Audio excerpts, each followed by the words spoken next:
দুইটা দেখেন কি সুন্দর। মামা বাড়ি গিফট দিছে ভাগনারে, একটা দিছিল আর একটা যে আমরা ঘাস কাটা শেষ, কারণ অল্প করে কাটলাম, কালকেও ঘাস বেশি কাটছিলাম সেজন্য কালকার ঘাস আছে।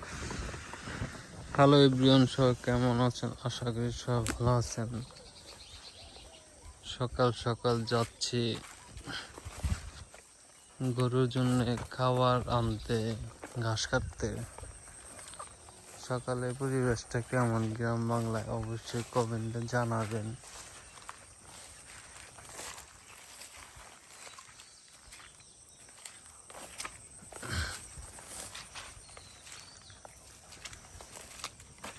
কালকে প্রচুর বৃষ্টি হয়েছে, সেদিন আবার ডাঙা ভরে গেছে। আসলে এই এই সিজনটা পুরাই বৃষ্টির সিজন। প্রত্যেক দিন বৃষ্টি একটু না একটু নামে। কালকে অনেক বৃষ্টি হয়েছে দুপুরের দিকে আমাদের এলাকাতে। দেখেন কালকে শুকিয়ে গেছিল পুরো জমিন, আজকে আবার বৃষ্টির কারণে কাদা কাদা হয়ে গেছে। ঘাসের উপর শিশির পড়েছে, মানে শীতের দিন যেভাবে কুয়াশা পড়ে ঘাসের মধ্যে, সেম এই গরমের সিজনও ঘাসের মধ্যে শিশির জমেছে। দেখেন প্রত্যেকটা ঘাসে সকালবেলা পরিবেশটা আসলে অসাধারণ গ্রামের। সেটা হয়তো ভিডিওটা দেখলে অবশ্যই বুঝতে পারবেন। আমি যাচ্ছি সকালবেলা গরুর জন্য ঘাস কাটতে। আমাদের একটা গরু, একটা বাছুর। গরুটা মামাবাড়ি থেকে দিছে, কারণ আমাদের ধর্মে একটা আছে, প্রথা আছে, সেটা হলো যে ভাগ্নাকে গরু দিতে, গরু দান করতে হয়। তো আমারও সেম কাহিনী করছে মামাবাড়ি থেকে। আমি প্রথমে আনতে চাইছিলাম না, কিন্তু দিদি আর দাদু অনেক জোরাজোরি পর আমি আনছি। কারণ 1 বছর তারা কইছে গরু নেওয়ার কথা, ওরা আমি আনতে চাই না, পর লাস্ট পর্যন্ত আনতে হয়েছেই গরু। এই যে ঘাস প্রতিদিনের মতো আজকে কাটতে আসলাম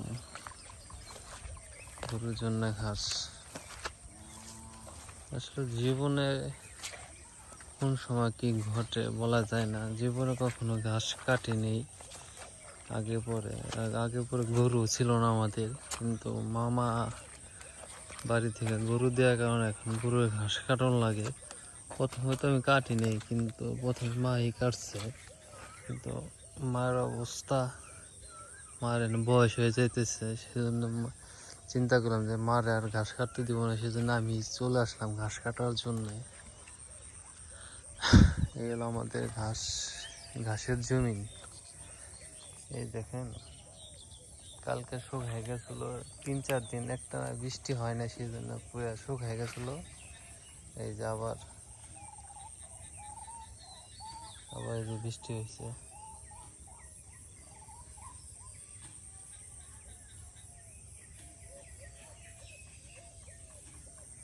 দেখছেন, যেদিকে চোখ তাকাবেন সেদিকে গ্রামের সকালে পরিবেশটা অসাধারণ লাগবে, কারণ সবুজ শ্যামল একটা পরিবেশ গ্রামের। দেখছেন চারদিকে সবুজ শ্যামল পরিবেশ, এটাই গ্রামের সৌন্দর্য বলে।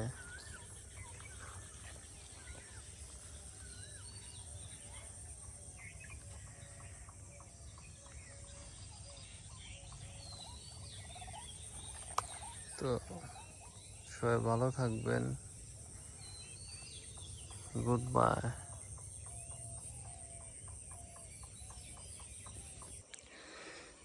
আমরা ঘাস কাটা শেষ, কারণ অল্প করে কাটলাম, কালকেও ঘাস বেশি কাটছিলাম সেজন্য কালকার ঘাস আছে, সেজন্য আজকে অল্প করে কাটলাম।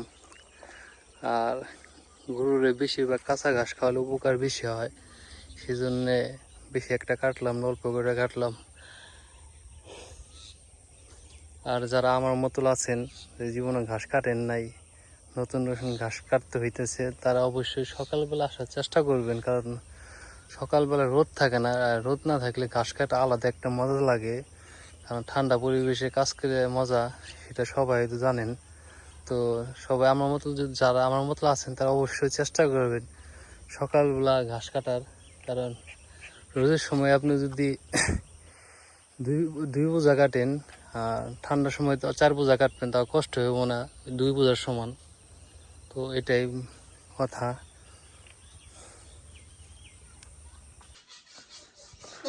এ হলো আমাদের গরু দুইটা, দেখেন কি সুন্দর। মামা বাড়ি গিফট দিছে ভাগনারে, একটা দিছিল আর একটা যে এটা নতুন হয়েছে, 1 মাস যাবত হাড় বাসে হয়েছে। এটার জন্য ঘাস কাটতে গেছিলাম সকালবেলা, জীবনে ঘাস কাটি নাই, কিন্তু এই গরুর জন্য ঘাস কাটতে গেছিলাম। গরু পালা বলে ভালো একটা কাজ, সেই জন্য মামা বাড়িতে দিছে। হিন্দুদের একটা রীতি আছে, ভাগ্নের গরু দিতে হয় মামা বাড়ি থেকে, তাই মামা আমার গরু দিছে। গরুটা কেমন অবশ্যই কমেন্টে জানাবেন।